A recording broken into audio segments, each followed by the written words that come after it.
Hello there, Atheist Junior here, your friend and humble narrator. And I'm here today joined by one of my all-time favorite people on YouTube, Ayden the Great. And we're going to be looking at this video from Redeemed Zoomer. And basically, this guy does rapid-fire atheist arguments and tries to refute them in one sentence. So we're going to just take a look at it and give our opinion. And so, Ayden, how are you doing? And maybe introduce yourself to anybody who's not familiar with you. So like 99% of the audience. Yeah, hey, how's it going, everybody? I'm doing good, thanks. Having a good day, and there's no time like the present to make some argumentations for silly Christian arguments. But as far as today is concerned, things have been pretty good. I walked my dog, and I made some lovely grub for my fiance. So all things considered, it's been a lovely day. So what better way to cap it off than to spend some time with your friend and humble narrator, Atheist Junior. Thank you. Is this the second stream that we've done together on my channel, official? That's right. Yes, this is the second one. And much like movies, the second one is almost always worse than the first one. So I'm just going to set audience expectations here, okay? This is not going to be like Terminator 1 and Terminator 2, where like the second one is somehow even better than the first one. No, this arguments, but they never. Yeah, or aliens. Oh, sorry. Yeah. Never really think of anything new that the church hasn't had answers So, to for the past 2,000 years. Be quiet, Redeemed Zoomer. Let's get started. Yeah. Yeah, let's take it from the top. Let's rewind it to the beginning. Religion causes wars. Atheists have a lot of arguments, but they never really think of anything new that the church hasn't had answers to for the past 2,000 years. So let's answer them. Religion causes wars. Well, actually, only 7% of all human wars were caused by religion, and if you remove Islamic wars, that number drops down to 3%. A lot of evil has been done in the name of religion. This is true, but the most murderous people in human history have... So, the thing that he's quoting there, I'm pretty sure, when he's talking about the percentage of religious wars and, how many of them are fought in comparison to the amount of total human history. There's a particular text. What's the name of it? I'm trying to think of the name of it. But yeah, there's like a totality of the number of human wars, and 7% is basically the number in comparison to all of them. But what he misses is that in that particular text, that would be related to, hold on. I think I have a note here about this. Don't seem to. Yeah. I'll find it in just a minute when we're in between arguments. But in the text that he's quoting there, it's basically a matter of only the overt cause of the war is stated as being religious, is the one that occupies 7% of the total numbers. So yes, even though 7% is the total number that are overtly caused by religion, that doesn't mean that there's a load of other ones that have religion as a sub-cause.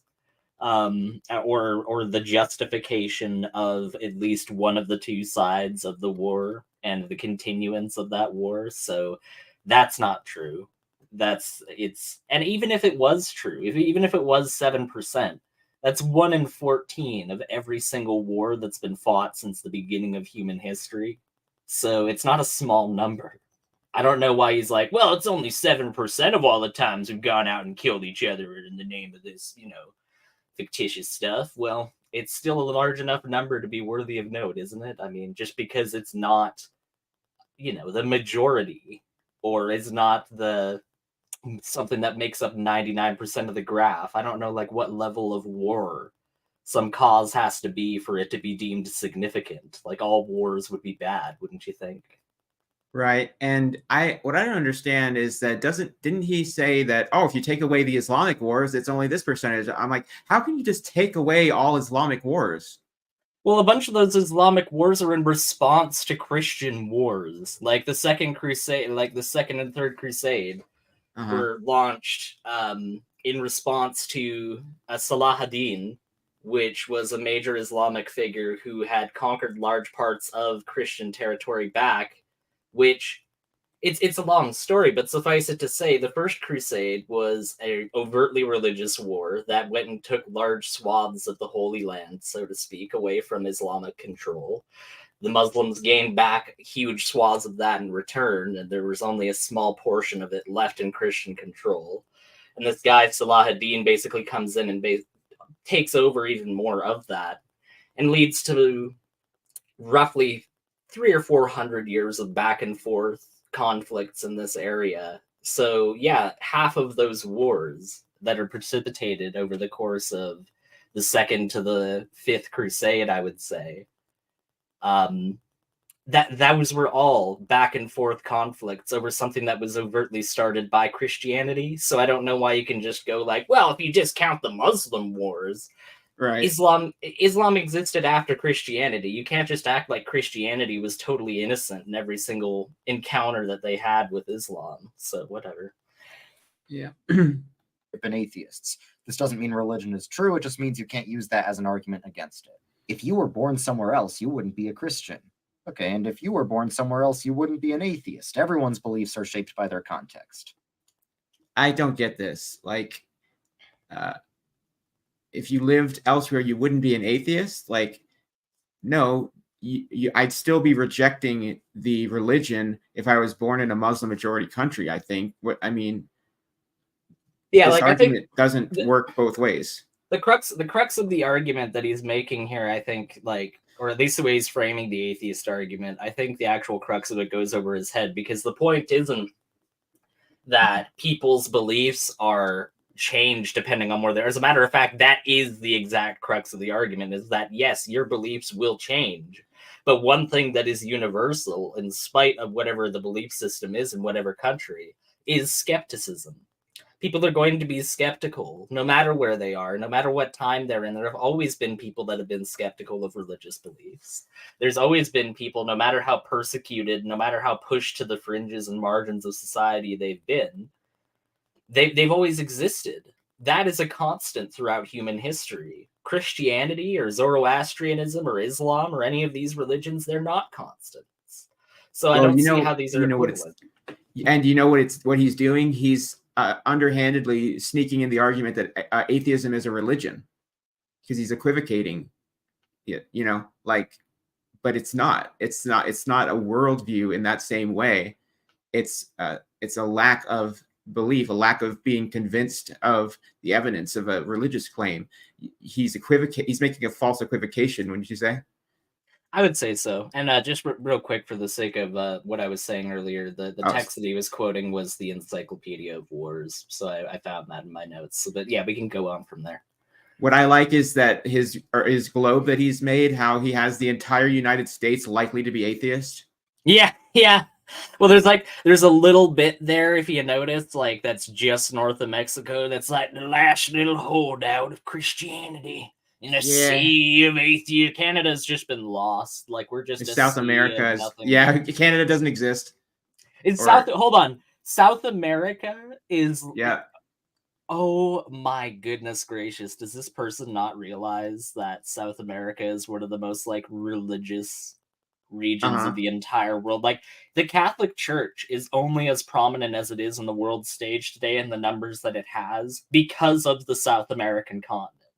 Like, look it up in terms of like actual adherence to their church. And that's because like for 500 years at this point, they've basically been rooting themselves into the bedrock of their society and making them entirely dependent on them. Latin America is another good portion of it that even represents on the map.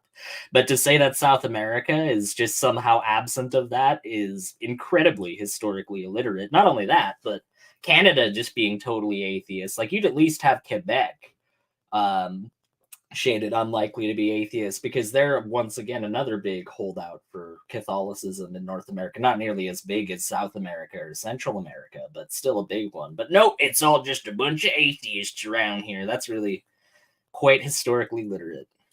Right. I mean, in Sao Paulo, Brazil, they have one of my favorite statues, which is the Monumento Bandeirantes, a giant Christ statue. I think that thing is so cool. I mean, it's a stunning work of art. I mean, really? Christ the Redeemer at Rio de Janeiro. Yeah. I mean, like, there's it's an extremely religious part of the world. So I don't know. I don't know why he would go out of his way to make this like this little globe Yeah. here. If he wouldn't go out of his way to go and try and research that, like, I wonder what the religious situation is in South America. Whatever. They're just a bunch of brown people, so they're probably atheists. How do you know which religion is true? Well, everyone, religious or not, has faith in a certain worldview. It's just that some worldviews are called religions and some are secular. But everyone has to ask the question of which worldview best explains the world. That's not really an answer. Right, like that's literally just a know you. Like this, and this is something that religious people do all the time. What you don't understand when you say that is that a religious claim, a claim of a specific God, especially a God as thoroughly defined as the God of the Bible, you have the burden of proof because that is a claim, and extraordinary claims require extraordinary evidence. I know that that's like an incredibly cliche thing to say, but in the face of such a cliche argument, what are you left to do? Right. Really? There's no scientific proof that God exists. Well, by definition, science can only prove things inside the natural world, and by definition, God is something outside the natural world. So science can neither prove nor disprove God. There's no. So I mean, on first view, that argument sounds like it makes sense, but I feel like there's something wrong with it that I'm not seeing. Yeah, this is a kind of Christianity called monophysitism. And I know that's like a word salad for most people that'll be listening to this, but it's basically a form of thought that says that Christ is like entirely divine and that he's not human. And that's what he would have to be saying in order to say that God is just entirely outside of the natural. That's not true. Oh, good point. Like God manifested himself in flesh, and that flesh died. He was born and was by resurrected. a woman? Right. He was born of a virgin, and he lived a life like a man would in terms of the fact that he ate and he defecated and he did everything like a regular person would. But he jerked it. Yeah, well, you know what? Maybe we'll find some papyrus dated, even earlier than the letters of Paul that'll reveal that. But as of yet, the only thing that we've got to reveal anything like that is his foreskin. You realize that Jesus' foreskin is like some holy artifact? There's like multiple churches that are like, we have the sacred foreskin of Jesus Christ. Yeah. But yeah, anyways, you're wrong, religious guy. You're stupid. Yeah. If God real, why bad thing happen, religious guy? Let's fall more in line with his stereotype of us. Come on. That's going to come up soon. So. No evidence of anything supernatural. Well, that's just not accurate. There are medically documented cases of people with demonic possession speaking in languages they don't know, for example, and people with near-death experiences getting information they never had access to. Okay, I mean, go ahead. Supernaturality is something that is entirely unexplainable through any event whatsoever. That does not meet that definition, because just because somebody wasn't aware that somebody knew that language, it doesn't mean that it was impossible for that person to speak that language. The reason why the Bible is so like grandiose when Moses splits the sea in half and Jesus walks on water is because you can't do those things no matter what conditions you have available to you with just your bare hands or with the staff. That's why it's extraordinary. This isn't extraordinary because somebody could have learned that language without telling anybody about it. Somebody could have gotten this information, a hold of this information, no matter how esoteric it was, because we have evidence that that information exists within the world. That's something that can be disproven. It's not supernatural. Or somebody could memorize phrases from another language that they don't even understand, or they've just memorized a few short phrases, and that's it. Like there's this episode of Family Guy where Brian is on the back of a truck and there's like a Hispanic guy and he's like, do you speak English? He's like, no, just this one sentence. And this next sentence explaining that I don't. He's like, are you serious? He's like, gay? It's pretty good. I'm kind of butchering it, but I think you get it. It's I really get it. funny. I get the gist of it, so to speak. He like literally just knows these 2 sentences that are just misleading that he speaks. I may not be as hip and cool with the kids as Redeemed Zoomer over here is, but I think I've got a good idea of what you're laying down here. Yeah, he knows about Wojak. He knows about Chad. Well, you see, I don't know if this guy has a name. This other meme. See, I'm surprised that he uses the Chad Confident Wojak on the left there instead of because they have one where it's like he has that face, but it's a mask, and then I love that one. underneath is like crying. Yeah, that's usually the one that Christians use. So you're portraying the atheist as being way more confident than most Christians do. So you might want to up your Wojak game a little bit there, buddy. Come on now. I love how wrinkly Wojak is. Right. Like he's got a very defined smile lines there. Yeah. That means that he's lived a long life of laughing, like I believe you and me have. Because you always make me laugh, Ayden. Yeah, well, you know what? You should be shut away in a monastery with nothing but bread and water. That's what you deserve, AJ. The Bible has contradictions. Okay, you think you found an apparent contradiction that the church hasn't known about for 2,000 years? Every apparent contradiction can be explained by understanding just a little bit of theology. I mean, what a hand wave explanation. Yeah. Even if the contradictions are old, that doesn't necessarily mean that they aren't valid.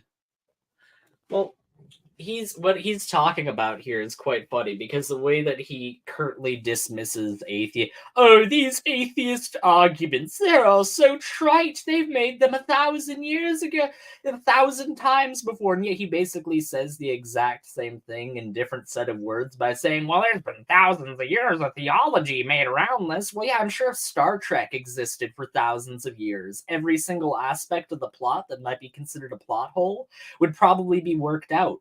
Because when people dedicate a lot of time to something over a long period of time and have several generations worth of context to be able to evolve that understanding on, things tend to be filled out a little bit more in terms of their understanding. That doesn't make it right. It doesn't make it true. Just because you've made some apologetics 700 years after the fact, in Mount Athos, doesn't mean that it's immediately going to solve all of your problems. Right. You can be wrong over and over again, Well, I mean, anything can be, in my opinion, if you're trying to if you're trying to prop up something that is supernatural and you're trying to make it true, if you're given a sufficient amount of time to be able to try to make that statement accurate, then of course you're eventually going to be able to work it out, so to speak. And yet, over the last couple hundred years compared to the last couple thousand, people like this Wojak on the left have totally overturned and upended all the arguments that he's so snidely saying that we just make over and over again. So yeah, let's keep going. The Gospels were anonymous. Okay, anonymous doesn't mean we have no idea who wrote them. It just means the names of the authors aren't signed in the text itself. But we literally have writings from church fathers who knew the apostles and can verify that they indeed wrote the books named after them.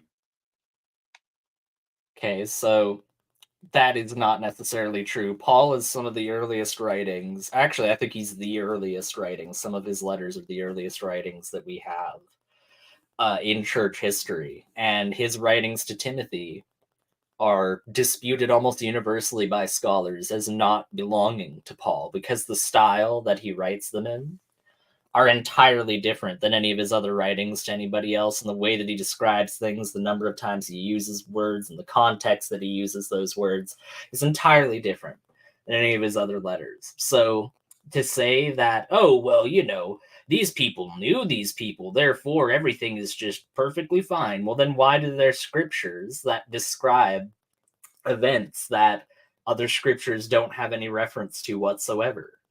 Like when you're talking about an airtight historical narrative of people that witness these events firsthand, then of course you would expect there to be more coherent of a narrative. But what we seem to observe, especially when it comes to people like Paul, is that it was more likely that students of Paul, or people that may have known Paul but not have known somebody like Jesus or the other apostles, those people are more likely to have authored those documents. Now, that doesn't make those documents inherently false, but to just try and act like, well, we know that these things are true, even if they didn't append their name to it. Well, in the writing that I was talking about, Paul explicitly states, or it's explicitly stated in that letter, Paul, an apostle of Christ or something of that nature in that letter. And it doesn't match up with his writings. So even when they do explicitly state who they are in these things, that doesn't mean that it matches up with the other writings. The Gospels misquote Jesus. Now, it's true that a lot of secular scholars think the Gospels are a mix of real quotes from the historical Jesus and fake quotes added by the church, but none of them can agree on which quotes are legit and which are not, so we can discard their opinions. Yeah, okay, so then we can discard the opinions of Christianity because none of you guys can agree on myriads of different things. All right? Like, when was the last time the entirety of every single Christian on earth believed the exact same thing? I'll tell you when. The single moment that a second person got added to Jesus's followers, some sort of diversion in belief took place. Some sort of, no matter how minor it was, there was a division within the church, so to speak, because that's how people work. And then someone died. Someone got murdered because of their religion as soon as that second person joined. I mean, how is it if you don't know which quotes are from Jesus, how is it that doesn't invalidate all the quotes? Well, because we can't agree on which ones are and which ones aren't valid, kind of like how the church can't agree on the natures of Jesus, or whether the Pope should be in charge, or whether there should be a Pope at all, or whether to baptize your babies, or when the Sabbath is. Yeah, when the Sabbath is, or, just fundamental issues that relate to why the church exists, or how it should be structured, or whether there should be a church at all, even in a formal sense. How old the earth is. Yeah, how old the earth is, whether evolution exists. Like, yeah, the church is really coherent and on top of things when it comes to those things. There's no disagreements to be found whatsoever. Did you mention baptism already? Yeah, I didn't mention baptism. Yeah. Infant baptism as well, especially. Yeah. Jesus never claimed to be God. Yes, he did. He didn't say, I am God, worship me, but he showed that he was God in many places in all four Gospels by doing things that only God can do. It's true that he didn't walk around before his resurrection. Only God can accept worship or forgive sins? I can accept worship all day. Claiming to be eternal? Okay, I am eternal. I just claimed to be eternal. I have divine authority. I just claimed to have divine authority. Am I now God, Ayden? I guess. I guess you must be. All right. I'm gonna make your refrigerator levitate from remotely. Okay, I did it, although it was only like a half a centimeter, so you probably didn't notice. Hey, Atheist Junior, refrigerator's running. Oh, well, you better go die from AIDS. You better go get executed by the government because you're a homosexual.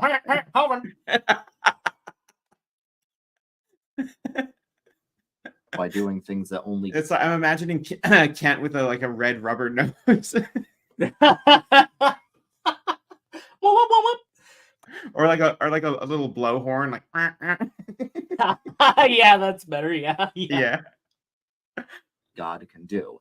It's true that he didn't walk around before his resurrection claiming to be God because he wanted people to figure it out themselves. He did. That's why he kept saying, "Who do you say that literally, I am?" However, after in the quote that he brought up, which is it was one of the quotes there on the bottom. It was John 8:5-8.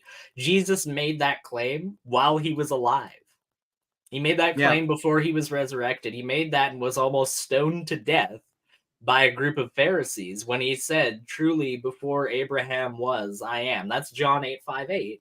So that was made before Jesus was on the cross. So this argument that he's making of, well, he never made this while he was alive, that's not true. Okay, so I guess I missed this. We have a $20 super chat from Rosina Transmissible Parasitic Dog Keller. It says, no one is speaking in languages they don't know. Even speaking in tongues uses the syllable structure of their known languages. So thank you so much for the super chat. That's extremely generous of you. But what do you think about this comment, Ayden? Yeah, so I definitely agree that it's just a matter of when people have done when people have done studies on the structure rather of Pentecostal speaking in tongues, for example, it's been found that if you have an English Pentecostal speaking in tongues versus a Spanish Pentecostal speaking in tongues, the way that they speak those supposedly totally different languages is entirely like the structure of how they basically form, no matter how random it seems, the different sounds that they form are in line with those same corresponding structures you would observe in English or Spanish. So yeah, I agree that in terms of the speaking in tongues argument, then that's true. And in terms of the languages that they don't know argument, yeah, I guarantee you that when they say that they spoke languages they don't know, they didn't speak conversationally. They might have said a few phrases, or they might have even spoke for a very short period of time. But I guarantee you that if that person had like a prolonged 10-minute conversation in that language, it wouldn't work out. It would fall apart and fail because that's not how language works. And if you can demonstrate otherwise, then go ahead and claim the $100,000 reward that's available for anybody that can demonstrate a supernatural claim. It's out there for you. Yep. Alrighty. After his resurrection, people figured out that he was God, and Jesus congratulated them. The later one of the Gospels was written, the more divine it makes Jesus seem, so we can extrapolate that Jesus was originally a human figure who got made more divine over time. All right, maybe some Gospels emphasize Jesus' divinity more than others, but what about Paul's letters that fully confess the divinity of Jesus and were also written before any of the Gospels? So that I don't know how you can add that to the argument when it's specifically talking about the Gospels.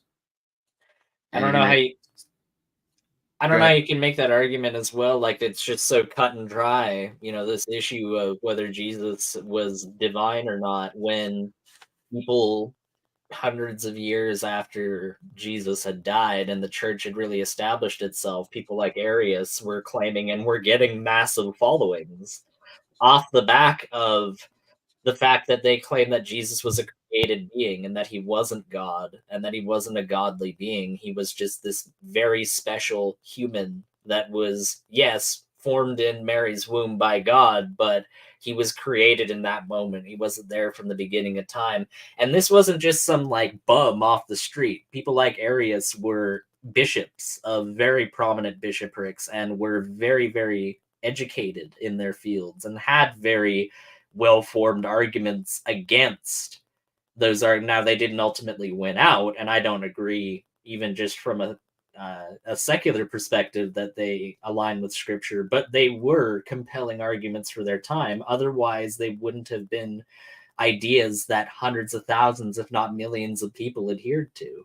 Like, Arianism was a very popular religion, so I don't know how he acts like it's just cut and dry, that it's obvious. breaks your pattern.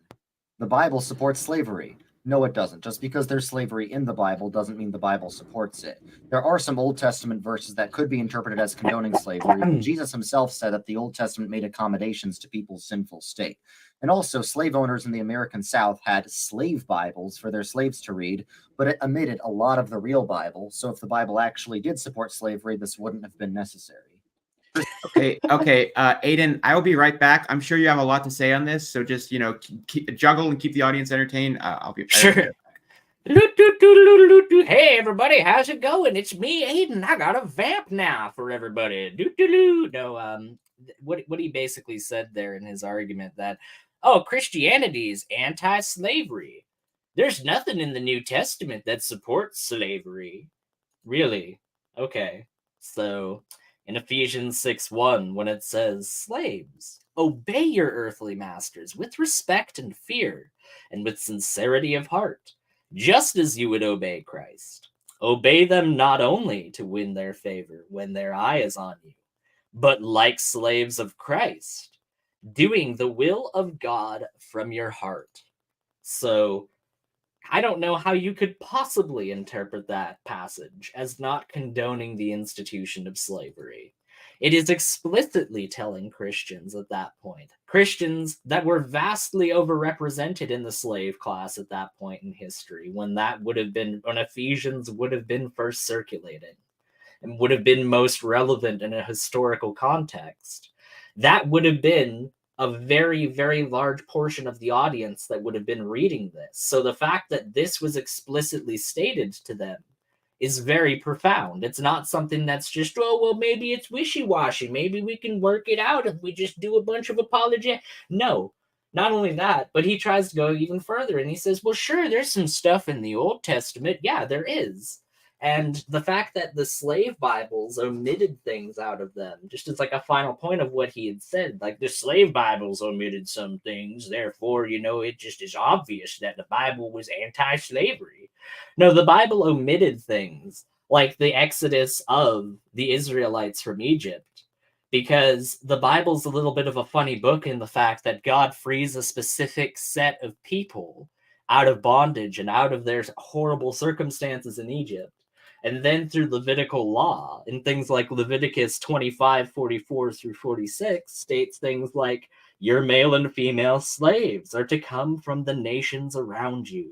From them you may buy slaves. You may also buy some of the temporary residents living among you and members of their clans born in your country, and they will become your property. You can bequeath them to your children as inherited property, and can make them your slaves for life. All right, shut up, Ayden. I'm back. Shut up. Shut up. Israelites were there. Now, you know what, Atheist Junior? I'm not going to let you do this, all right? I'm not going to let you be the people that are going to... You're like the person trying to arrest Jesus in Gethsemane. He's not finished his prayer yet. Let him finish. Well, if they're going around arresting everybody and they're trying to handcuff them, and somebody has a mutation where they don't have arms, that they can't arrest them. Is that a beneficial mutation, Ayden? Over. Over.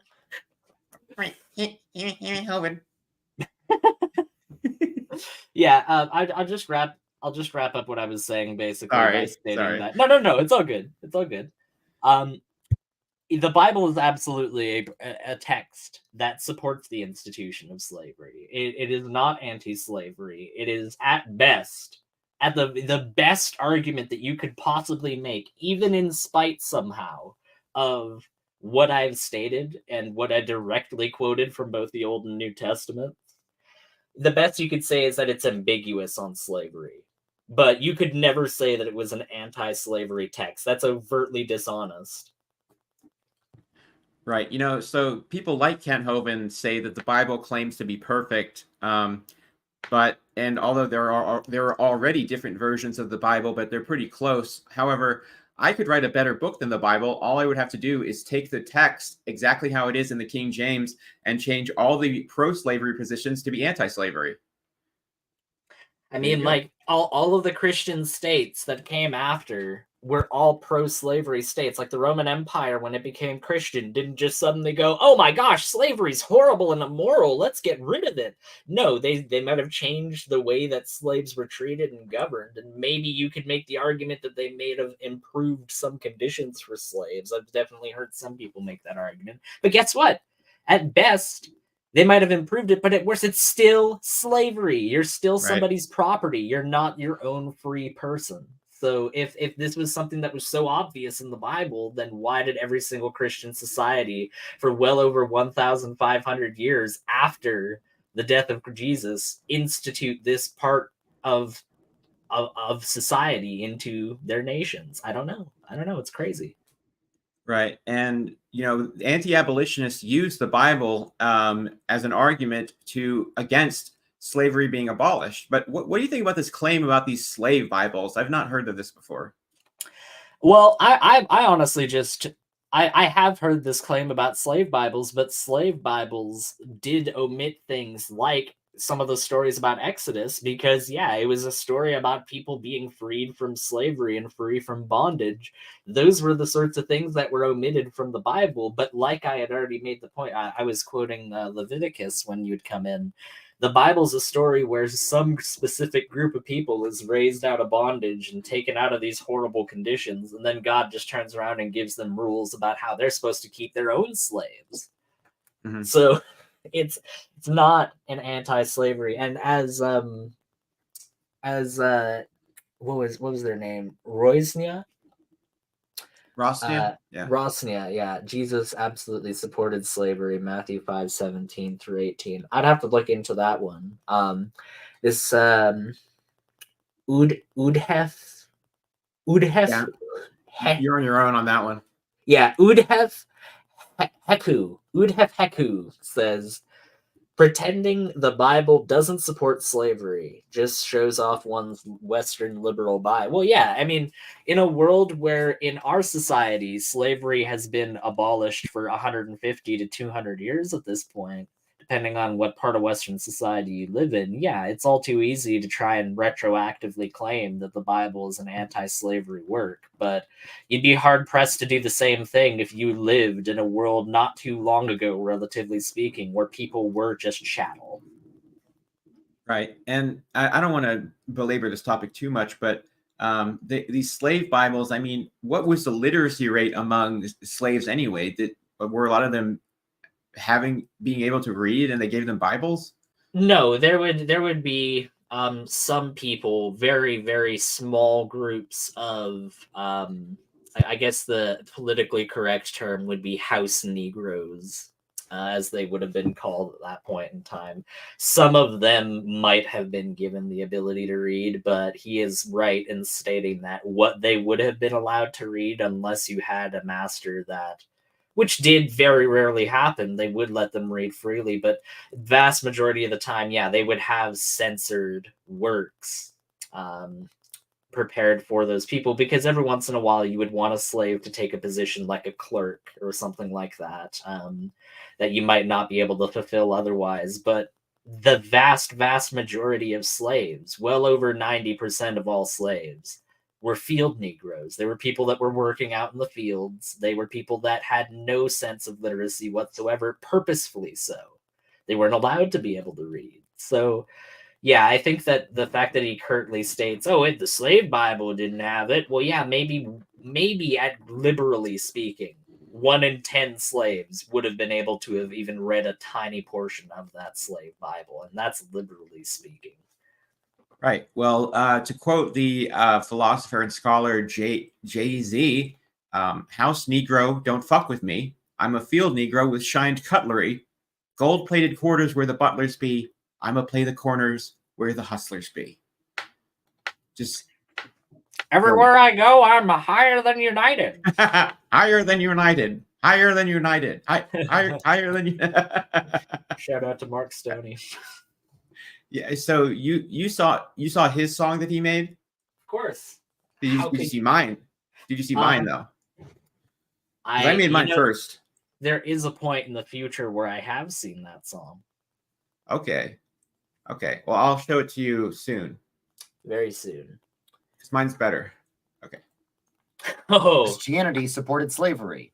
Well, sure, some Christians did, but all human civilizations have had slavery. Christian civilization was the first one to abolish it on moral grounds. The fact that you're against slavery is due to Christian influence. Also, most organizations fighting modern-day slavery are Christian.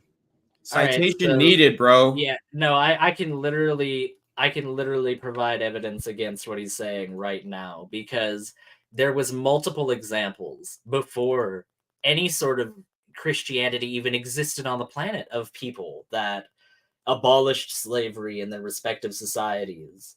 Like Ashoka, the emperor of the Maurya Empire in India, was somebody that was one of the first people ever in human history to have abolished slavery, and he had the largest empire in the entire world in his time, Ashoka the Great. He's not a figure widely known in the Western world, but I mean, if you want to look at the Western world, even earlier than Ashoka, who was in the 3rd century BC, in the 6th century BC, you have Polis of Athens, who, in the Polis of Athens, rather, the Athenian lawgiver Solon abolished debt slavery of all Athenian citizens and freed all Athenian citizens who had formerly been enslaved. So there's absolutely instances before that, even as recently in relativity to Roman history, or sorry, in the life of Jesus, as in the Jin dynasty, where Wang Mang, the first and the only emperor of the Jin dynasty, usurped the Chinese throne and instituted a series of sweeping reforms, including the abolition of slavery and radical land reforms. So you have instances in, I believe, it was 9 to 12 AD is what my notes say that he reigned from. So yeah, you have examples even during the lifetime of Jesus, but before any of his works would have been distributed, because I highly doubt you would be able to say Jesus was preaching when he was like, 10 or 11 years old. Anyways, I don't hear any Christians saying that anyways. You have examples of the person that ruled the largest empire in the entire world, yet again, that being the Jin dynasty, who abolished slavery. Yes, he was later overthrown and slavery was brought back. But to act like, oh, well, Christianity was the first thing to ever abolish slavery. The reason why you're anti-slavery is because of Christianity. Well, the reason why people were pro-slavery for the vast majority of the time that slavery existed was because of Christianity too. So what's your point? Right. I mean, what the Bible literally says, servants like mind your masters, you know what I mean, and masters be kind to your servants. Like we were joking about this yesterday about like beating them if they get up after a day. Don't beat them with a rod thicker than 4 inches. It's something about their eye falling out. That's in the Bible too, I believe. Yeah, that's all other Levitical laws regarding slavery. If you beat a slave and they get up after a day or two, then you only have to pay a fine. So, yeah, there's definitely instances where these people aren't necessarily treated the best. And most of those laws that are talked about in Leviticus are also in regards to Hebrew slaves, not all slaves. Right. Because you had to have really strict regulations for Hebrew slaves because they were your fellow chosen people. You have to treat them well. But these other people that live in these other nations, well, you could just whatever, Yeah, you could pick and choose them like a buffet, but don't you dare enslave your own people, because that would just be rude. Yeah. Let's keep going. God killed tons of people in the Bible. Well, it's actually way more than that. God numbers everyone's days. He's the giver of life, so he can take it, especially if people sin. What? How is this? So, Redeemed Zoomer, your father can just walk into your room and just blow your head off right now, because after all, he created you, so he just has authority to do whatever. He was the giver of your life, right, Redeemed Zoomer? Like, give me a break. This is such a silly argument. And they'll say, well, no, that's different because our creator's a magic creator. So he created everything. It's like, still, even at that point, how does that just automatically mean that what he does is right? That's just a might makes right argument. And it's quite funny that they would say a might makes right argument, even though they'll be so against people like Hitler, Stalin, or Mao, or all of these other people that relied on the exact same. Yeah, exactly. I mean, like Tim Allen, the worst of the worst. Pauly Shore. The Leaning Tower of Chisa. Yeah, he should have faced the wall after that. Yeah, he put him in the gulag. Exactly. With his cheese whiz. A goofy movie. This movie's too goofy. Turn it off. I can imagine him in the night. This goofy movie is distracting people. They should be trying to work on this seminar with me. Only $49.99. A goofy seminar. A goofy seminar. Goofy Oven. Oh my goodness. Goof Troop, Hoven Troop. Atheist countries are more prosperous. Yes, it's true that Northern European countries are very prosperous and very secular, but correlation doesn't equal causation. It's not like atheism causes prosperity. It's that prosperity causes atheism, because when people have comfortable lives, they don't feel a need to depend on God. But why are these particular countries so prosperous in the first place? They may be secular now, but they're rooted in generations and generations of Protestant Christianity. If you want an example of a country that's atheist and not rooted in Christianity, look at communist China. I knew he was gonna do that. I knew he was gonna. I haven't even watched this part of the video. I was sure he was gonna go, well, what about China, though? The slight difference between being an atheist in Germany or Sweden or Denmark and being an atheist in Maoist China is that people in Denmark didn't have a little red book all about how their king of Denmark was basically like this living god, and how we needed to worship him in all ways, shape, or form, and how the state that they live in needs to be worshiped. No, people in Denmark are able to choose for themselves what they want to believe in. I mean, sure, they could be Maoists or they could be Stalinists if they wanted to be, but that's their choice. They don't have that choice in China. So for you to say, oh, well, they're just not prosperous, that just, correlation doesn't equal causation. I mean, you're right on a basic principle of that. But the reason why, as he was describing earlier, those Scandinavian countries ended up transitioning towards atheistic thinking was because they were some of the forefront of the countries that allowed freedom of speech in their countries and freedom of expression and allowed their societies to actually entertain secular thought on a mass scale. So yeah, of course they're going to be the forerunners of those sorts of things. There's 4,000 gods that people believe. There's 4,000 You're gods. atheist to 3,999 of them. I just go one god further. Okay, this isn't the gotcha that you think it is, because the question of whether some sort of God exists is fundamentally different from the question of which religion is right about God. I don't get this argument. What do you Yeah, think? this differentiation is kind of thin gruel in my opinion, because you are atheistic towards Islam, Right. because the reason why you aren't a Muslim is because you don't have sufficient evidence that Allah exists, or that Muhammad was this divinely inspired prophet, or that the events the Quran and the Hadiths describe are actually accurate. That's why you're atheistic towards Islam, is because you do not have sufficient evidence to be able to support that belief. I don't see how that's somehow different. Right, and I mean, surely, if you pick a religion, you would want that God to exist, wouldn't you? I would have picked the religion where that God exists. I mean, so this distinction, I think, is kind of false, like kind of bullshit, I think is a good word for it. God exists is fundamentally different from the question of which religion is right about God. If God created everything, then who created God? Well, God is defined as the uncaused causer. Everyone knows there needs to be a first cause at the beginning of the chain of all events in the universe, and it makes a lot more sense for that first cause to be a personal God who caused. Why did the arrows go from right to left? Yeah, that's a good point. Are we Arab? I didn't realize that we were reading left to right to left now rather than left to right. It's a little bit odd. Well, I guess it's because the Chad Wojak is on the right. I guess so. It needs to originate from right to left. I don't know. Anyways, this whole thing about, well, it could the most obvious answer for who it could be at the very end of it, the uncaused causer, whatever that means, whatever that word salad means. It sounds like a supervillain. Right? I am the uncaused causer. I will undo events at will. I've got causality loops of steel. I've got you now, Doctor Strange. No, as far as this is concerned, though, why is it valid that your God is the one at the very beginning? If God, let's just grant the premise that a God is the most obvious example, as he states here. How's the God of the Bible the most obvious one, if that's true?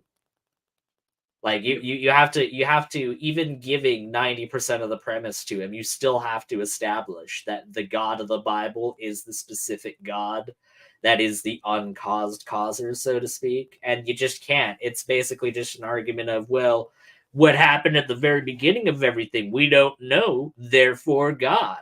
It's just, it's a really convoluted God of the gaps argument, essentially. It's and funny even that you mentioned that.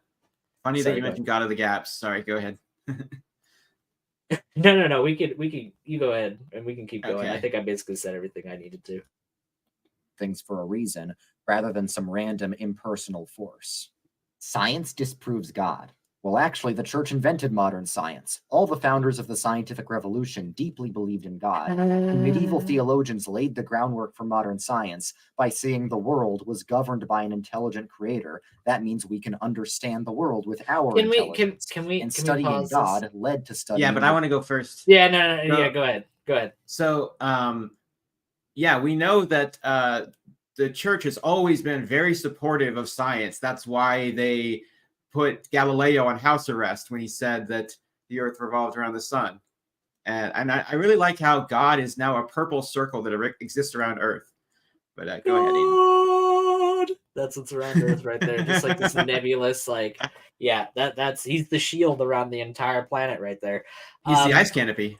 He is. That's right. It's a magnetic ice. You know, ice can be magnetic sometimes, and vanilla ice and ice baby. And I think that obviously means that there's a God. Ice Hoven. Oh my goodness. As far as this idea that, well, the church created modern day science, no, they didn't, because the scientific method was something that came outside of any sort of religious doctrine. Like it's literally built to be outside of any sort of religious presuppositionalism, because religious presuppositionalism gets in the way of an objective viewpoint of any sort of scientific endeavor.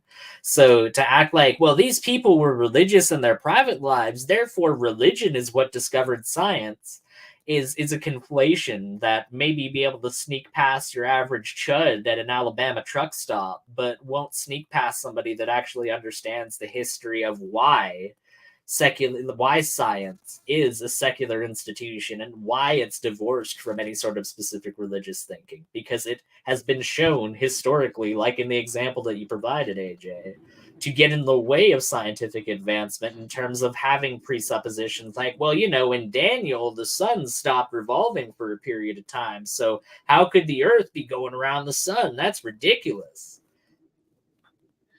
To the extreme, I rock a mic like a vandal, light up a stage and wax a trump like a candle. Hoven. Ice, Hoven. Only use two ice cubes in your drink, Hoven. Hoven ice. Cool as ice, cool as Hoven. The world, because the world is God's creation. God is just used to fill in the gaps of things that science can't explain yet. Well, actually, God is the reason for everything, even things that science can explain. It's not one or the other. It's not like everything is explained by either science or God, and the more science can explain, the less God can explain. Really, science can explain almost everything, but God is still behind it all, because science explains the how, and God explains the why. If God is good... Science is capable, like, just because we don't have the totality of information in front of us about everything doesn't mean that it isn't theoretically possible for everything in the universe to be known. So you just stating almost anything can be understood by science, that's not true. I mean, like, we're constantly expanding the sphere of our knowledge every single day, and how much it encompasses that chart that you're talking about. So to act like it's just never going to get all the way there is kind of a little bit of a silly statement. Oh, we have another super chat from Rosina. Rosina? Put a phonetic pronunciation in the chat, please. Okay. So for 9.99, it says God is unfalsifiable. Therefore, God can never be disproven by science. Science does not prove things. It only weeds out all but the most likely explanations. Yeah, this is really well stated. You know, I'm in total agreement with this. Yeah, I mean, it's an unfalsifiable hypothesis. You're right, and that there's all manner of different unfalsifiable hypotheses, right? Like, I can fly when no one is looking. Disprove that. You can't, because I can always come up with different criteria based off of that hypothesis that will be able to not be able to be met by your standard of evidence. So as long as you're making a supernatural claim, in my opinion, there's always going to be some wiggle room available to you for you to be able to wiggle out of an actual answer. So I'm of the opinion that no matter how much science comes to encompass these things, these religious people will always have an excuse. Even if we do create life in a laboratory setting, they're always going to have some reason for why we were able to do that. Yeah, that just proves it takes intelligence to make life. Yeah, exactly. Wow, got you there, atheist. Yeah. He destroy all evil. Well, he eventually will. Why can't he do it now? Because he'd have to destroy you. Oh, got him. Oh, snap. Snap. He'd have to destroy you because you're evil. You're the bad guy and I'm the good guy. Wow. Yeah. What a profound statement, Redeemed Zoomer. You really... I'm a Christian now. You're evil. You're evil, even though you're just me pretending to be somebody else, since you're still a part of me, but you're evil. So you'd have to be destroyed, I guess. I mean, sure, I created the universe and I set aside all the conditions that facilitated your life to happen the way that it did, and I have total authority over every aspect of your life, and as a result of that total authoritative stance, and take direct responsibility for literally every action that takes place within that context. But I mean, nuh-uh, because you stupid. Why does God let any bad things happen? Because we deserve it. Well, animals don't sin, so why do they suffer? Well, the Bible says all things will be restored, so if God is good, we can assume that they will be compensated. They will That get doesn't gift answer the certificates for question. cat food. That doesn't answer the question, though, like at all. Just because they'll be compensated for it, that doesn't mean, if anything, that's a subtle admission that something that an evil has been done by them. What needs to be compensated unless something has been done wrong by them? How do you compensate an animal? Well, yeah, exactly. Oh, you're gonna get extra walkies in the afterlife. I mean, sure, I gave you this horrible parvovirus that made you shit yourself to death and this horrible existence that you had, but now you get extra walkies. Oh yeah, my God. I know I gave you bone cancer when you were only 5 years old, but it's okay. I mean, sure, I created a world where you get mauled to death by other creatures in order for those creatures to be able to sustain themselves and be able to survive, because they literally are adapted through their anatomy to not be able to survive through any other means but wreaking that death and destruction upon other animals. But you know what? Come on now, you're going to get double pets. All right, you're not just going to get one head pat by Jesus when you're in heaven. You're going to get twice every single week. I mean, like, how do these people... I don't know, man. I don't know how they're able to reconcile this, because it's not an answer to the question. I guess that has to be one of the reasons why this is so rapid fire, because when you take the time to unpack it, it's a little less easy to go, yeah, that sounds right. Yeah. It's like I know that some of my very special creation humans make you lick peanut butter off of unsightly places, but all dogs go to heaven, so that's compensation. Doggy heaven, not the real heaven, but still. Well, I mean, God is incapable of doing evil, but they're going to be compensated, because I know when things are compensated, it's because nothing but good things have happened to them that are just and justified. Yeah, it's not like companies are forced to compensate victims, by courts. I think it's so funny when, like, there was an example of like a makeup company who was putting like harmful ingredients, like rubbing alcohol or like just like really bad things like heavy metals in their makeup products. And the court ordered them to, pay the victims, and they just gave all of the people $5 gift cards to buy something from the company. And that's something that happens a lot. It's like, why would they want to shop with you anymore after like your products messed up their skin? Like, it's just ridiculous. I feel like them getting compensated in the afterlife is almost like the God's version of Hovind being like, you can have 3-minute showers now. You don't have to have 2-minute showers anymore. You can have 3-minute showers. And I'll tell you what, I'll actually raise the temperature in your cabin so it's actually a little bit warmer than it's actually a little bit cooler than the Amazon rainforest in the middle of the summer. How does that sound? That's their special compensation. Yeah, I mean, and isn't getting compensated in the afterlife kind of like, would it be better if it was when I was actually alive? Right. Like, what is compensation in an eternal existence? How could you be compensated in a when you literally are just there forever? I'm pretty sure that a compensation is only worthwhile when it's finite, and you're in a finite world where you can take advantage of those compensations rather than just whatever he's trying to say this is. Yeah, also, and this can be just a big argument against religion, but let's say that we live in the reality, which is our reality, the actual reality, where there is no afterlife, and you're making promises to people that they will be compensated in the afterlife, and that never happens. I mean, that's kind of messed up, I would think. you know, because I'm going to compensate you for this. I'm going to pay you back in the afterlife, but there just is no afterlife. So it's the original hustle, right? Because it's Yeah. the one thing. It's the one thing that you know for a fact you'll never have to pay out.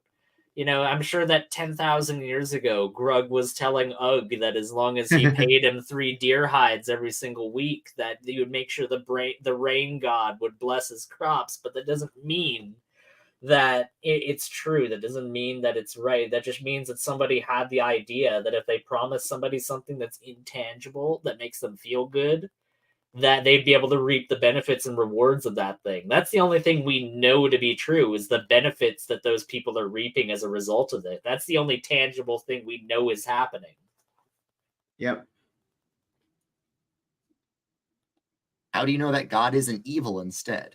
Well, because evil is not a thing the way good is. Just like cold is just a lack of heat, and dark is just a lack of light, evil is just a lack of good. And for good to be objective, it needs to come from God. So Oh, a God boy. who is objectively evil is logically impossible. Can God? No, evil is intentional malice, intentional acts to harm innocent people. It is not simply a lack of good.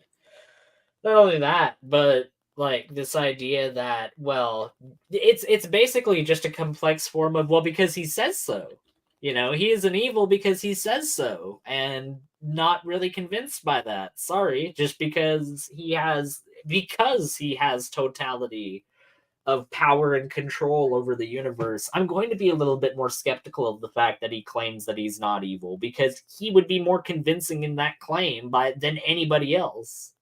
So why wouldn't you be skeptical of that? Why would you just go, well, yeah, he can't be evil because evil is like the darkness, and the darkness is like the Duba, and the Duba is like the Shuba-Doo. It's like, okay, dude, whatever you say. I've made this point to Christians before, and I've never heard a convincing response, or something that's at least satisfied me anyways. Like this idea that good or evil has to exist in order for people to appreciate good is what I've heard from so many people. No, it fucking doesn't. Right, that's what I've said. Like, if you're God, if you have control over everything and you can make the world however you like at any point that you like, then you can absolutely create a world in which justice and righteousness and good could be understood without injustice and evil and all of these other horrible connotations of life. That's literally just, well, I made it the way that it is, therefore that's the only way it can be. Not really, not if you have total control over everything. Right. It's like, you know, I enjoyed the stream that we did on Gangster Ghost channel yesterday, and I was laughing and cavorting and carrying on. But I was able to appreciate that, even though the day before I was not violently assaulted. You know? Yeah. Yeah. So I don't need that contrast to appreciate something good happening. You know what I mean? I've had plenty of bad shit happen to me during my life. I think I have more than enough, but I don't need that. I mean, in a way, I can see there is some truth to that, but it's not necessary for good to exist. It's just silly. It's just a form of cope, in my opinion. Yeah. It's an excuse, you know, because the problem of evil is so devastating to these to their theology and to their ball sex. Make sure you buy the Hope and Ball Destroyer seminar. It's only $69.99. Or and it comes with free ball cream. Never have dry balls again. That's right. Made by Claude Balls himself. Yeah. This new science cream is good. How to make a doubles as a mayonnaise. Oh God! You gotta buy the gallon in a bucket.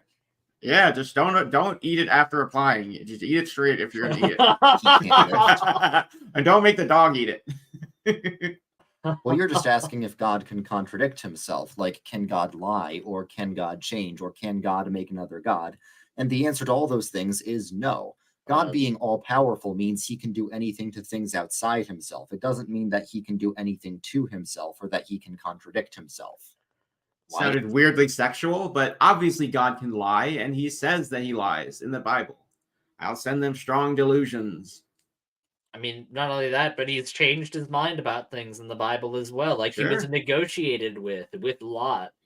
when Yeah, Sodom true. was about to be destroyed. Lot negotiated the number of people that were supposed to be righteous, and Right. That if had to be only righteous. 50 people were righteous, would you be able to spare the city? If only 20 people were righteous, would you spare the city? So God can obviously be negotiated with. Otherwise, he's literally just humoring this person for no reason whatsoever, and it serves no purpose to the narrative except for him to just basically pander to this person for no reason except like a sick kick, I guess.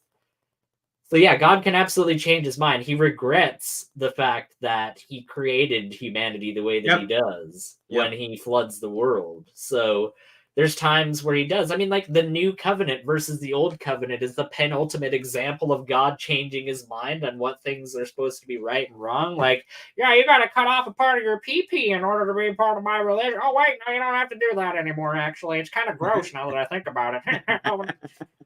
Yeah, that guy at Sodom and Gomorrah, he Jewed God down. Hoven. I like that one. That's a good one. It's a good evolution of the joke. Oh, that doesn't exist. Fuck you. You know what does? I can curse on my stream. You know what does exist though? Cosmic evolution. That's totally fucking legit. You know what also exists is feces. There's a lot of it. Origin of species, more like the origin of feces. Am I right? Yeah. Did God let evil exist at all, so he could be glorified in defeating it? That's stupid. So he created it. He literally created an enemy just to be able to defeat it. Pardon my French, but what a pussy. Like you have to create an enemy just to tear it down. Like the only real enemy that you would be able to fight is something outside of you. And by the definition of the Bible, that's a bit difficult to happen because nothing's outside of you. So I guess the only way you can defeat something is if you create it, but that's literally just creating a problem for you to solve. And like Jesus dying on the cross is the ultimate example of that. It's an example of God saving humanity. It's God sacrificing himself to save humanity from himself. Yep. And I've never understood that just as a fundamental premise, how people can just kind of like let that slip by and just be like, yeah, but it's our fault though, because reasons. Yeah. And, this argument is even lamer when you added the last argument of God waiting so long to abolish evil. He created it in order to be glorified in defeating it, but he's going to take his sweet time. Also, what's the deal with the glory? Why does he have to be glorified? Why does he care so much about it being worshipped and being glorified? Seems a little bit narcissistic. If we're also insignificant in comparison to him, if we're all really like just these tiny motes, like literally like just everybody watching right now, try for one moment to think of the most significant thing that you can in comparison to the most insignificant thing that you can in terms of scale. And that is not even 100th what the God of the Bible supposedly is in these people's minds. Why does he care about what those motes of motes think about him? Right. How much do you care about the dust in your room, Ayden? For some reason, I haven't decided to wreak destruction upon the dust mites that inhabit the corner of my room. I don't know why. I'll get right on that. What did you say thinking about the most significant thing versus the least? I was just saying that, yeah, like the most insignificant thing that you can think of, like a quark or something like that, in comparison to the scale of the universe as we know it right now, is like 100th what the God would be in comparison to us in Christianity, like in the Christian worldview. So why would that thing, that gigantic thing that encompasses everything, give a single fuck about what those tiny little insignificant nothings give a shit about it or not? Well, you're the most significant thing to me, Ayden. Aw, don't make me blush. Don't make me blush. Triumph over evil is a greater good than evil having just never existed. Religion is just wishful thinking. Well, if that were true, then the Bible wouldn't be all about how much we all suck. Psychology. What? The Bible is not. It's not about how we all. I mean, like, yeah, I guess to a certain extent it is. If you're a woman. Yeah. If you're a woman, or if you're somebody that isn't an Israelite, then I guess you do suck, don't you? Sucks to suck. Unlike me, I've never sucked anything ever. I've never blown a tranny. The difference of that, the meaning of that has gotten slightly different over the years, hasn't it? Yeah, well, I've never tasted alcohol, never used Listerine, never tasted battery acid, never tasted oil, never tasted gasoline, never even smelled gasoline, never seen it, never used it. Drank plenty of antifreeze, though. That tastes like Kool-Aid. Yeah, I would know.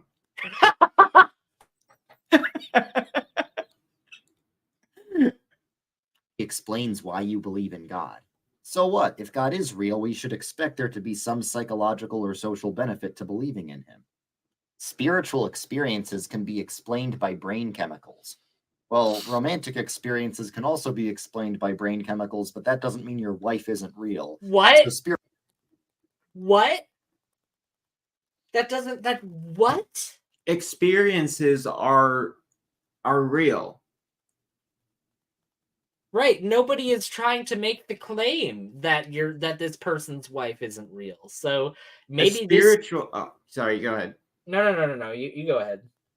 Well, spiritual experience. The experience is real, but we're just disputing the explanation or the cause of it, because they've done MRI scans that have shown that the part of the brain that lights up is when you're having a religious experience or singing in the choir at church is the same one that as when people are having sex, when they're gambling, or when they're using drugs.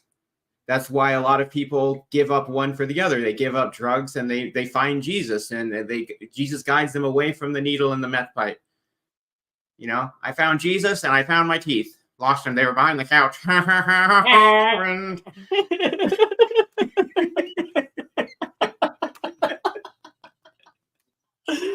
You gotta be way more. If you're gonna try to make him sing, you gotta make him like way more better. Ha ha ha ha ha. The way that he always does it. Old Man River. Give me that old time religion. I'm hoping everyone. I taught music for 83,000 years. No. As far as this argument is concerned, more rape. Sorry. Got plenty of that in the Old Testament. I'll tell you that right now.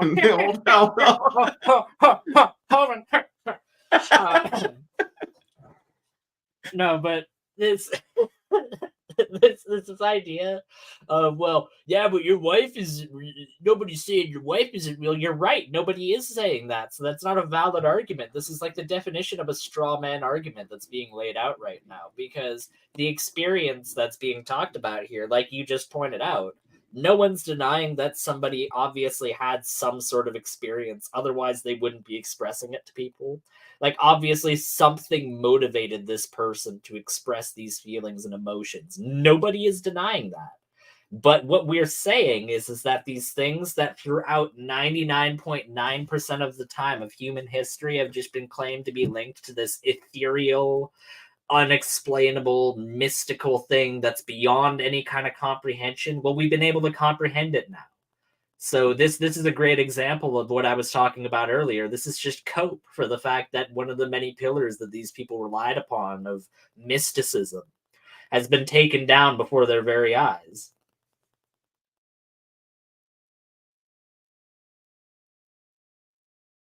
Okay, so I'm gonna let the video play for a little bit, and you let me know when you want me to pause it when you see an argument that's actually interesting. Okay? Yeah, sounds good. We don't have to respond to every single one. Spiritual experiences being explained by brain chemicals doesn't mean that God isn't real. Well, drug trips show that spiritual experiences are from the brain. Well, people who have had both drug trips and near-death experiences say that they're completely different categories of feeling. The story of Jesus was copied from the story of Horus or some other ancient character. Okay, dude, that's a Reddit atheist-level myth. Even atheist scholars know that that's silly. Faith is the opposite of logic and reason. No, it's not. Faith just means trust. Anytime you eat food, you're having faith that it's not poisoned, even if you can't scientifically prove it. If you're married, you have faith that your wife loves you, even if you can't scientifically prove that. And if you tried to scientifically prove it, she'd probably get very mad at you because it would mean you didn't trust her. So this idea right here that well, you have to have faith every single time that you get in your car and your engine starts. You have faith that your engine starts every single day. No, I don't actually. I rely on the fact that the vehicle that I have has been regulated to a certain extent, and that the parts that are inside of it are reliable within those regulations and have been serviced often enough by myself and taken care of often enough by myself in order to make sure that it gets on the road. Like, I don't have faith for that the same way that I don't have faith that my food isn't poisoned. Obviously, even if I didn't have a role in preparing that food, I could still go and find out whether or not it was poisoned. I could still find out whether or not that was there if I wanted to. So it doesn't meet the same definition as faith, because faith is something where you don't know the explanation and you can't know the explanation, but you still believe it anyways. Faith is the belief in things unseen. It's something that you, even though you haven't experienced it or know for sure that it's real, you're still going to believe in it anyways. And I don't see how you can say that faith and logic are at all not the same thing, because logic necessitates things that we can observe, that we can test, and that we can repeat, and that we can experiment on, and that we can predict. Those are the things that make up logic and the logical universe in which we live within. So this is just a total non sequitur of an argument. Yeah, so some good points, Ayden. A couple things. So when you get in your car, you know, like you said, the service record, you know, if you've kept up getting the oil changed every 3,000 miles, you know that you keep air in the tires and keep the interior clean and free of excess, heavy things that will lower your gas mileage. So you know that you've taken good care of the car. And based on the fact of previous rides where it is not broken down, also maybe compared to your previous car, which was a Lemon. So I think it's called a logical inference that you make, that based on the previous experiences and the record of the car, you know that it's likely that it'll run with good service. So that's not blind faith. And is he saying that it's not convenient to get food tested to see if it's got poison in it, or it's literally impossible? I'm not sure, because, like, to me, better examples of faith, in my opinion, and I think there's obviously a reason why he doesn't use these, because they don't support his argument, is like, faith would be if I saw a random piece of food on the street and I just went and picked it up, and even though I have no idea where it's been and what it's been in contact with, I just assume that it's a good piece of food. Yeah.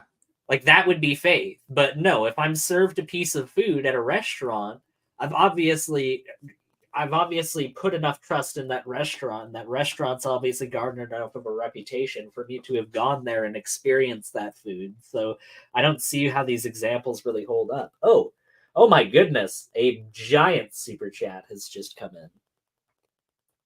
in. My goodness. Thank you very much. Oh, wow. Okay. From Rosina again. Rosina. For I might have missed one too. Oh no, I didn't. For $50, it says faith is a cold, delicious Mountain Dew Baja Blast in stores all year for the 20th anniversary. Well, thank you so much, Rosina. You've been extremely generous during this stream. So thank you so much. And I agree, Mountain Dew Baja Blast is fantastic. The only thing I think that might outdo it is getting a Baja Blast slushy from Taco Bell. And I was very excited when I saw that they were selling it in stores now, although it could be a placebo effect. But to me, the bottled version just simply doesn't taste as good as the fountain drink version from Taco Bell. But, still good. But thank you for your $50 super chat. Unbelievable. Unbelievable. I'm about to send Ayden some money because clearly he's the only reason that I've been getting these super chats. It's nonsense. It's nonsense. It's oh, Ave Hovina. I'm going to just ask you something real quick, Rosina. All right? I'm going to just ask you something. if you saw a Mountain Dew Baja Blast just sitting there on the side of the beach, let me just paint you a picture real quick, all right? I'm Bob Ross for Ken Hovind right now. I'm going to paint you a little picture right now, atheist. See if you can understand. You're walking on the side of the beach. Tide's coming in, tide goes out, goes in, goes out. I mean, you think that's just because of random particles, but whatever, that's not the point. You see a Mountain Dew Baja Blast glistening in that early morning sun. You see it stands out immediately to your eye because it looks so much different from everything else all around it. Do you look at that? You walk up to it, you pick it up in your unbelieving heathen hand, and you look at it with that just monkey brain of yours, and you really say to yourself, Rosina, wow, that just created itself. I'm just gotta ask you that, Rosina. It's Roshina. Well, I gotta ask you that, Rosina. Rosina, maybe if you take a moment and think about that with that heathen mind of yours, maybe you might actually become a believer. I'm going to convert you to Jesus by the end of the night, Rosina. I'm going to tell you that right now. Praise the Lord. Praise Hovind. Yeah, you see that Mountain Dew, it's literally got Mountain Dew on the Mountain Dew, and you look at it with those dumb glazed over look in your eyes, and you just see it, and you think, was that there, or did it spring up on the beach like the watch did? Watchmaker, oven maker, the blind Baja maker. That's right, the blind Baja maker. That's right. I'll tell you what, Rosina, that donation you just gave, you could have given that to me, and you could have gotten Ken Hovind seminars. All right, and I'll tell you right now, if you donate to me, it's going to be going to an actual good cause. It's going to make sure that I can avoid going to jail for just a little bit longer. Hovind. Not like my son Eric Hovind, been donating to Planned Parenthood, that son of a bitch. Disappointed Hovind? Hovind disappointed in Hovind? Cue the harmonica. Evolution proves God didn't create the world. I'd have to get it from my other room. Well, not necessarily. God often works through natural processes in the Bible. And for all I don't agree with this argument. Evolution proves God didn't make the world. I mean, it proves Adam and Eve aren't real, I think, but I don't know about that. It seems like a bit of a straw man. Yeah, like in my opinion, you can't hold a theistic evolutionary position without thinking that massive parts of Genesis are allegorical, but that doesn't mean that they're just inherently irreconcilable. I mean, like the largest Christian organization on the planet, the Catholic Church, has taken that stance and has said that evolution is the most accurate scientific position in terms of the totality of evidence available to it and describing how things have come about and the species have proliferated across this planet. So the fact that you're in the minority of your religion when it comes to people that actually think that evolution just isn't true is not really our problem, and it's not the majority of Christians' problem either. So are you talking about the Catholics, the Catholic priest, the Pope? Hail Mary, full of grace, swinging beads all over the place, swing them high, swing them low, calling Mary, go, go, go.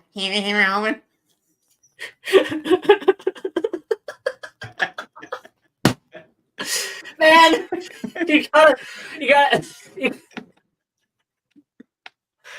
We need a counter. We need a counter in the corner of the screen. Okay, let's. We've got another super chat from Connor.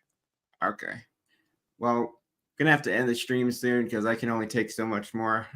No, fair enough. I just wanted to highlight them because they were. Yeah, thank you. Because I've been on pause duty, so I'm in the other window and the other tab, so can't always see the super chats. Okay, so from Connor Runda, finally an easy to pronounce name. Just kidding. For $5, it says, "Love seeing this vid debunked by different creators." Oh, dang it! Slante, AJ and friends. Oh, I didn't even know. Well, I guess it makes sense. It's a pretty big channel. Doesn't surprise me. And this it just seems like it's a video made for, atheists to respond to. You know what I mean? But thank you for the super chat. I appreciate that so much. AJ, have you heard Ken's response when he heard you donated in Eric's name? Yeah, I saw that. They also, it's funny how they just immediately lie about me. You know what I mean? But Joseph, I think Joseph told Kent, either Kent misinterpreted or Joseph just told him. But yeah, Kent was also saying that I made it as if I was Eric Hovind, which you know, I think Ayden, you'd be okay if we call it on this video, but I want to of course. I want to just show something real quick as I've got my screen share up. Let me just, because I'd like to put this issue to bed and then bury the bed put the bed in a cannon and then fire the bed into the sun. So just let's see.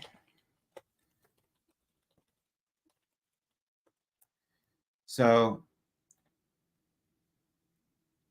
let me just get the link. Oh, nope, don't do that, AJ. Don't do that. There we go. Okay. So, okay, you can see here. Oh, Jesus. This is the donate page for Planned Parenthood. And you can see here that you put in your amount. And then there's a box you can check that says, I'd like to make this contribution in honor or memory of someone. And then you have to fill out your first and last name, all your information as you would making any other purchase with a credit card or debit card on the internet, like you would buying anything else on the internet. You have to fill out your information. And I did not put Eric Hovind in these boxes. I mean, in order to put Eric, I wrote it right boxes, here. You would have had to have known. See, you can literally see. You can literally see the autofill right there. You see that? You're not prepared before. You can see the autofill that shows I put Eric Hovind here, and then you can. Oh, don't show that, AJ. Oh shit. Whoops. That showed my address. Okay, so anyway, might have to edit that out of the stream. Whoops. So good thing only 29 people are watching. Yeah. Yeah, so there's a separate box for putting somebody else's name, which you can clearly show. The autofill clearly proves that I put Eric's name there. And I showed that I put my last name in the box as if I would. And the letter is even addressed, Dear Mr. Patterson, which I don't even give a shit anymore about my last name. You know, it's out of the closet. I'm coming out. I want the world to know. That can Hovind blows. That can Hovind blows, but not like oral sex. It's just like being a bad person. That can Hovind's a chode. I don't know. There's a few things you can do with it. And I wonder if I can show this with my webcam. Let's see. Stream's basically over. This video was interesting to look at. Thank you, Ayden, for aiding me with your commentary. Get it? Oh, snap. I got this is what I've been working on, doodling during the stream. Just happy Easter to anybody watching. Those are awesome. Thank you. I've been using my my Copic markers, which I've been loving using these. You saw my dinosaur I did. Yeah, you were showing that off last night. That was really well done. That was really awesome. I would not recommend using alcohol-based markers on such thin paper because it bleeds right through it, which has ruined my desk a little bit, but it's okay. So hope you guys enjoyed the stream. Blessed.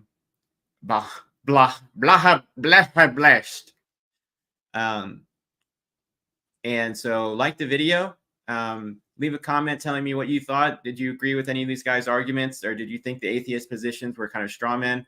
I want to say really big thank you to Roshina for multiple super chats, but sending a $50 super chat. That's really crazy. Thank you. That's very generous. So I'll put it towards the channel, but thank you. And Ayden, is there any parting words you'd like to say before we end the stream? Yeah, just same thing that you said. Thank you very much, Roshina and Connor, very much for your generous donations. They're much appreciated. And thank you very much to everybody for tuning into the stream, and have a great night. Yeah, so Justin makes a good point here. So I was thinking yesterday, and I was kind of laughing about this, but to me, this just shows that people like Lupin have never donated to a charity in their life. Yeah. Right? Well, I mean, I was thinking about throwing that in there, the whole like, Well, I mean, I'm pretty sure it's illegal what AJ did, honestly. I'm like 99% sure. I'm not gonna check it or anything. He literally said that. I'm not gonna look it up. I could take 5 or less seconds to Google it while I'm currently on my computer, but I'm not going to. Just I don't know if it's out of spite or just stupidity, but one of the two probably. I don't know. I'll have to ask myself later. I'm in pursuit of nothing but the truth, but even though AJ has provided the same definition of bisexual that a literal first grader could understand to me multiple times, I wasn't actually able to understand it. He's still a homosexual. So that being said, you have a good night, Atheist Junior. You piece of garbage. Yeah, thank you. I have a dog. Somebody introduced me to their dog the other day, and I said, "That's a cat." They said, "What are you talking about? It's clearly a dog. It barks. It growls. It doesn't meow." I said, "No, that's a cat. You don't know the cat, but that's just me, Loopy Loopin'." All right, signing off. Loopy Loopin' out.